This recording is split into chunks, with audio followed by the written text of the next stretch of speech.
Hey everybody, welcome to another super special episode of Buy or Bust, the game show where we find each other three crazy cool classics. We tell you whether or not you should buy them or if they're a bust, and then we're gonna run them across the auction block and see what they sell for. Oh, and the facts are sometimes correct. And Brendan, what are we looking at today?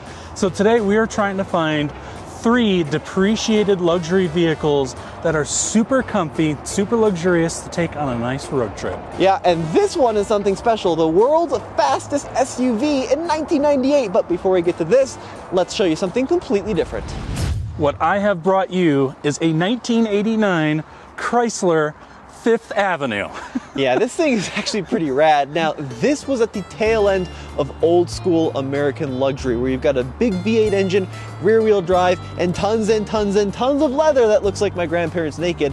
What was this car based off of? What platform? So this was based on the M platform, or the M body, which dates all the way back to the 1970s. And this being in 1989 was the last year of this body style that you could get. So you can kind of say it's the newest old car that you could buy. Well, the thing about Chrysler back in the 1980s is that their lineup was dominated by the K platform, which is a platform that pretty undisputedly saved the brand.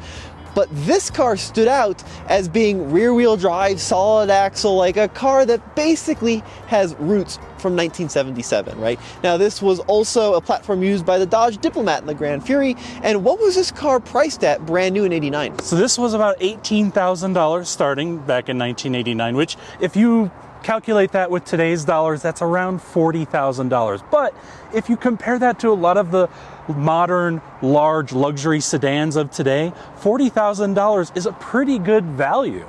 Now, the thing about these cars, which always stands out to me, is that Americans really struggled to design luxury vehicles in the late 70s and 80s that conformed with MPG requirements of the day, right? But Yeah. still look like old school American cars. So what they did is they tried to keep the old school luxury car proportions with the huge chromed bumpers and the sharp edges and, the very flat rear ends. But the issue is they tried to make them a little bit more stubby to make them lighter weight, more fuel efficient. And what you ended up with was a car that kind of looked like it belonged in Looney Tunes, if I'm being completely honest, from a proportion standpoint. Now, this car, what's the indicated mileage? So it's showing 25,000 miles, but keep in mind, this is a 5-digit odometer. So I don't know how many times it's rolled over. Yeah, that's a great point. But look how nice the inside is. Do you want to open up that door and talk about some of the crazy things on this burgundy interior? Yeah, this is one of the main reasons why I picked this, because these seats, if you look, like, they are just the fluffiest, pillowiest seats that you could possibly get. And this is such a great road trip and comfy cruiser. And the other interesting thing that I think is here on the dash, where the speedometer, again, only goes up to 85 miles an hour, because back in the day they had that limited. But equal in size to the speedometer is the fuel gauge, because you really need to know what kind of gas mileage you're getting in this thing, because it's not great. The rear seat's equally as padded. This looks like something you'd find in like a medieval smoker's room. And then, of course, as we come along to the trunk, check this out. I always love this about these old cars, is they were very clever about where they hid their keyholes to open the trunk. And in the case of the Chrysler, it was hidden behind the Pentastar, and that's how you'd open the trunk. Now, enough talking about the Fifth Avenue. Oh geez, now I've killed it. There we go. Let's go take it for a spin. Sounds good.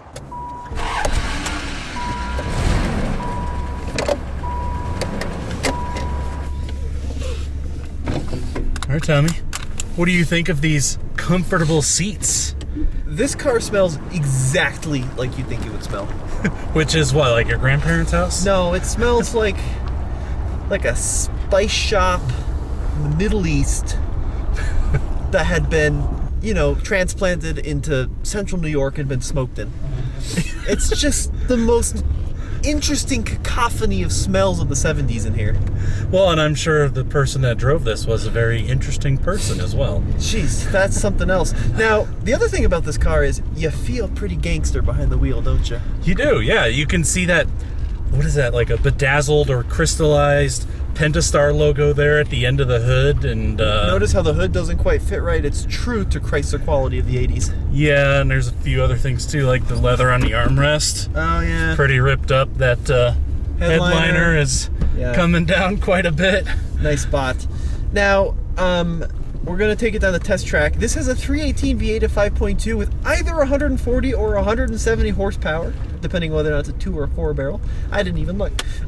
Regardless, it's probably not going to be very quick. No, but that's not the point of this, right? No, it's not. Should we give it some beans? Do we have brakes? Let's see how it does. Yep, we have brakes. Yeah, it's not fast. It's very stately. It's very quiet. I'll give it that. It's like when Rolls-Royce used to say, you know, when they were listing their horsepower, they would just say, adequate. 3-speed automatic transmission. What kills me about this late 80s era of luxury sedans from the US automakers, right, is there's such a weird transition period going on because, like, the dash layout with the bi-level switches here and the old school Dages, it looks like it's straight out of the 70s, but then you have an airbag, right? Yeah. And you got these, like, very plasticky 1980s or 90s bins up here, so it's kind of a weird mix of, like, very old and yet somewhat modern. Yeah, I think it's just kind of like an old platform with just a few little modern touches to it. Very true, very true.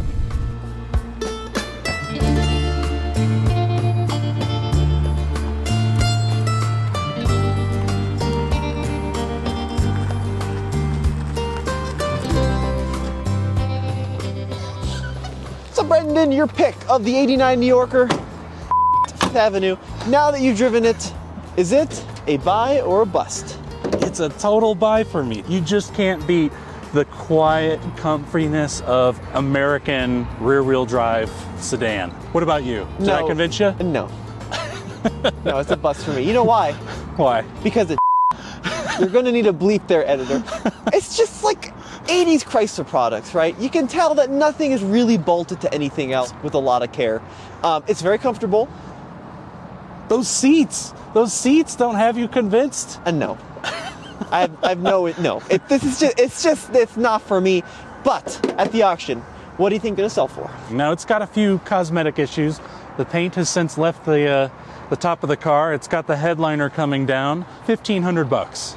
I think that this is really going to appeal to the old white guy within a lot of the bidders. I'm going to say $1,900. Oh, bold. All right. I thought I was going high at $1,500, but I guess we'll see who's right. All right, the Chrysler 5th Avenue is about to roll through the auction block, and as you can see, it's getting a good amount of attention. Let's see what it goes for. All right, so he opened it up, asking for $3,000. I think a little ambitious on this Chrysler. Oh, he's got 1,000. Oh, sorry, he didn't have 1,000. He was asking 1,000. He's got 500.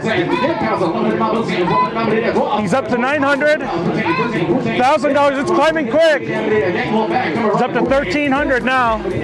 Oh, he just said reserve is off, so it's selling. It just hit at 14. Hit again at 15. He's trying to get a little more.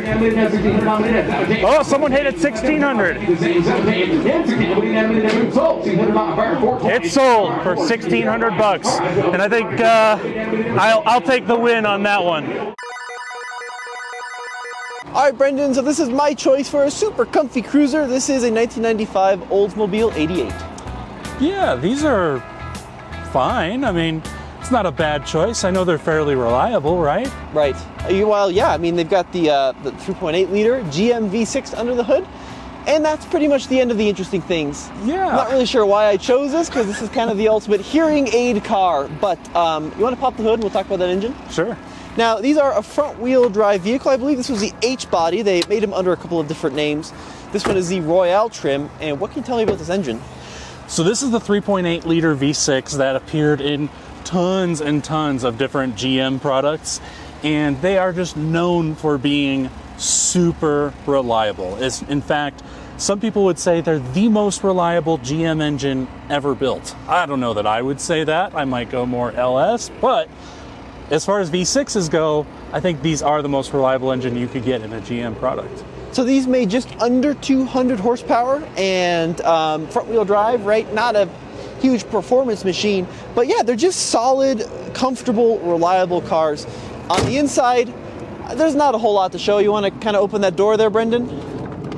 So you can see you got this big, squishy cloth, basically bench with these two bucket portions. You got a little center console that folds down here. Got some wood across the dash, very basic climate control. This one has a cassette player, AM, FM, and then the gauges are super basic as well. So you got speedometer, fuel, temperature, and that's just about it, actually. This one's in nice shape. It's got under 70,000 miles, 61,000 miles on it. It's got power windows, power door locks. Yeah, it's a car. This is like if you looked up the definition of car in the owner's manual, this is what would come up. And what's the price on this guy?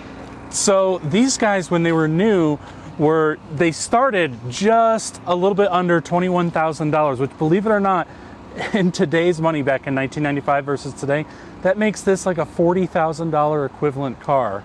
Wow. Which doesn't seem like that good of a deal to me, to be honest. And these were bought by typically, I think, older folks, right? This is kind of a car known for being found in retirement communities. Also very, very, very softly sprung. This one might be even too soft. We might need to get some springs in this guy. But let's take it for a spin and see if it's worth buying. Sounds good. All right, let's see what the Oldsmobile drives like. Jeez, don't get too excited, Tommy. This is your pick, after all. I know.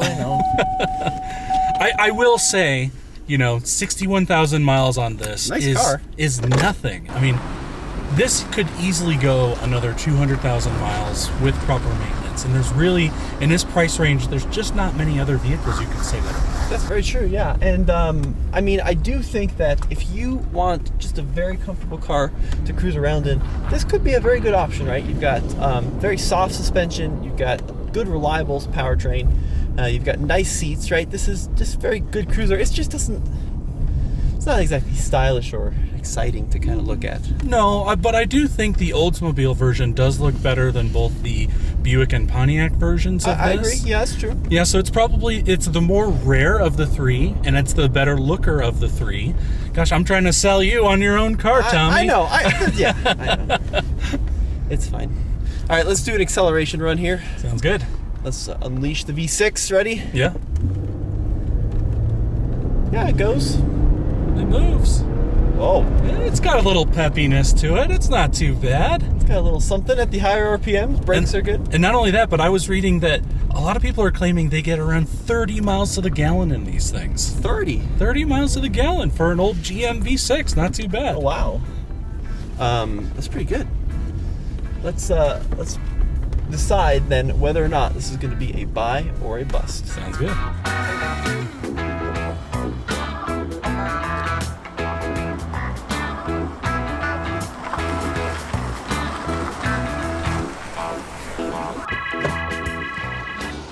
All right, Tommy, now that you've gotten to drive your Oldsmobile 88 Royale, what do you think?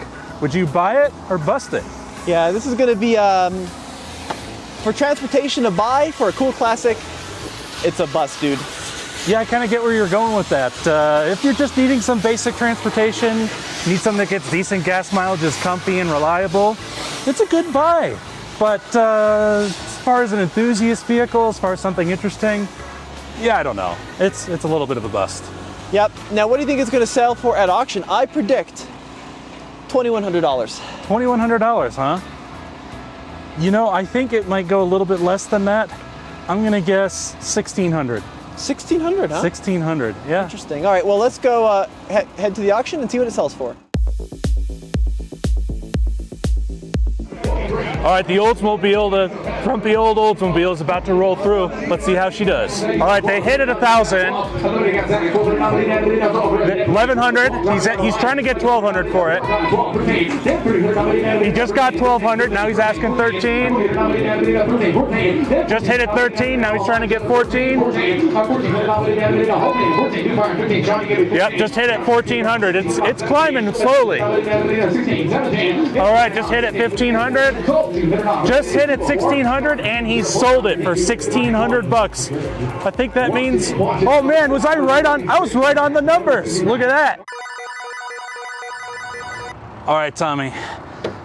I know this wasn't necessarily my pick. This is kind of our joint pick, but I just love these first-gen Jeep Grand Cherokees, especially in this form.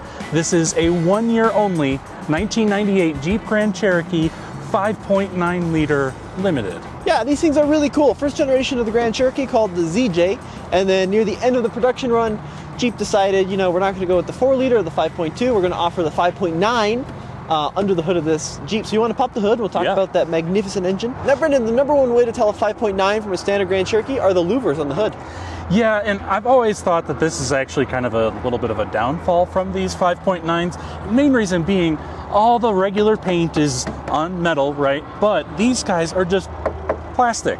And so they tend to fade and chip a lot easier than the rest of the car. So they end up kind of looking worse for the wear compared to the rest of the paint. So Brendan, what are the specs on this engine? So this thing only puts out about 245 horsepower, which, keep in mind, the 5.2 only put out about 230. So it's not a huge bump in horsepower, but where it is a big bump is that torque. And this has 345 pound-feet of torque coming out of it, which actually made this the world's fastest SUV back in 1998. Very cool. All right, now the rest of it is pretty standard Grand Cherokee. You do have these fancy aluminum style wheels on this model. We also have these nice running boards, and on the inside they give you just about every luxury you could get at the time, which was lots and lots of pleated leather and woods.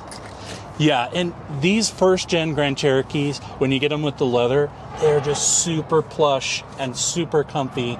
And you get so many nice features with this. You got heated seats.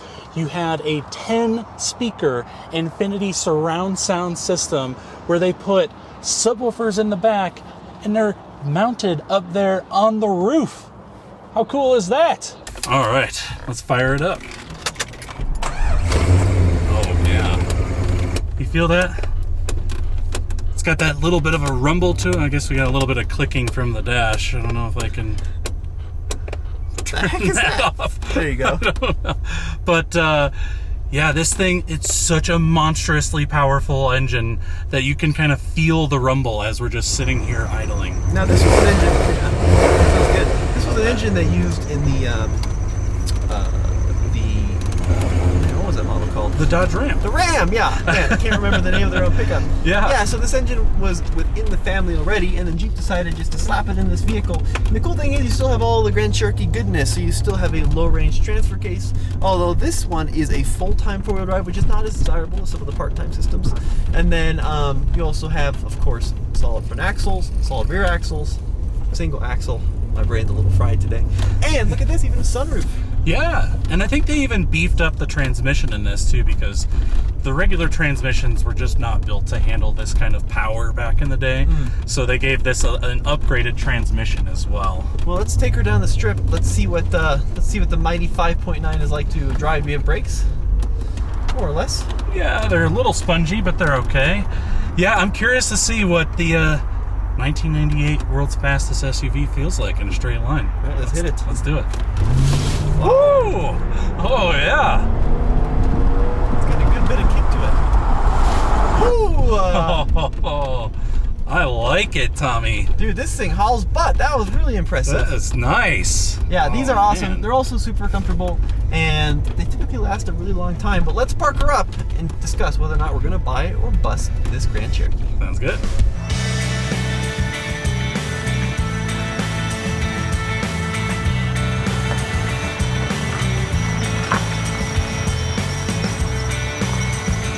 Brendan, your computer's also flashing here. Uh-oh. Oh, it's saying the hood is open. And the taillights are out? I think it said it needed service, actually. Oh, this has got electrical issues, huh? Maybe. So, Brendan, I think the answer is easy on this guy. We're both a pretty solid buy, huh? Absolutely. They only built a little over 14,000 of them, which is only 5% of the Jeep Grand Cherokees made in 1998. So it's really hard to come across one. And when you do come across a good one, I think it's a buy all day. Yeah, I agree. But what is it going to sell for at auction? So, values of these are still pretty low, believe it or not. But I'd be a buyer on this thing at about $2,000. I think it's going to go for more. Even though it has 213,000 miles, I think it's going to sell for $3,500. $3,500? Yeah. Oh, all right. Let's see who's closer. All right, the 98 Grand Cherokee 5.9 Limited is about to go up across the auction block, and I may not be able to give you play-by-play because I'm definitely a player on this one. We'll see what it goes for. Grand Cherokee, 472, 1,000, 1,100, 1,200, 1,200, now you 1,200, sir, now 13, now 14, sir, 13, your money, now $1,400, 1,300, now 14, what did you get, now 14, and so 13. All right, I am trying so hard. I'm like shaking. I'm so excited. I bought that Jeep Grand Cherokee for $1,300. I can't believe it. There was no one around wanting to bid on that thing. I just think people weren't aware of how cool that thing is, but I get to be the lucky recipient and take it home for $1,300. And oh yeah, I guess that means I'm the winner on that one too. Man, I wiped the floor with Tommy on this one. All right, Tommy, it's always a fun day here at Dealers Auto Auction of the Rocky, especially when I win. Yeah, so you absolutely crushed me today. Good work, Brendan. But guys, thank you so much for watching. It's been a super fun video. We'll see you in the next one.